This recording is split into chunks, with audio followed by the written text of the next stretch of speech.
дар доираи корҳои ободонӣ бахшида ба истиқболи арзанда аз ҷашни 35-солагии истиқлоли давлатии ҷумҳурии тоҷикистон рӯзҳои ҷашни иди наврӯз дар маркази ноҳияи ба номи Шамсиддин Шоҳин деҳоти Шуробод бо пешниҳоди ҷамоати деҳот ва дастгирии соҳибкорони маҳаллӣ марказҳои нави хизматрасонӣ ва тиҷорати мавриди баҳрабардорӣ қарор дода шуда, то ин давра дар кӯчаи марказӣ якчанд адад биноҳои замонавӣ бисёрошона ба истифода дода шуданд.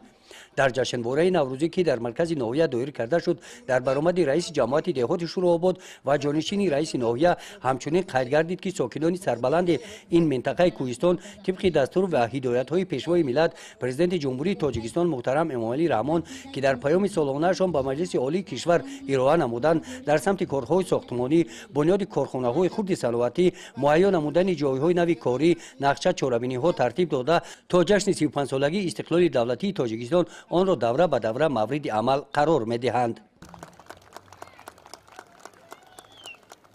дар ҷашни наврӯзӣ сокинони маҳаллаҳои деҳоти Шурообод, маҳаллаи Даҳбидиён, Себдара, Навобод, Роғиён, Кӯдоманд дар ҳамоиши ҳунарҳои мардумӣ ва таомҳои миллӣ, номгӯи пухтупазҳои хонагӣ, таомҳои миллӣ ва масъули корҳои истеҳсолиашонро намоиш доданд. Ин сарулибосҳо масъули корхонаи дузандагии ин деҳот буда 50 нафар занону духтарони маҳаллӣ ба ин шуғл фаро гирифта шуданд. дар хизмати фарҳангии чорабинии наврӯзӣ кормандони бахши фарҳанги ноҳия барномаи рангини консертиро бахшида ба Наврӯз намоиш доданд. гузориши хоҷа Назриев Худойназар Зуҳуров аз ноҳияи ба номи Шамсиддин Шоҳин барои барномаи иттилоотии Навид.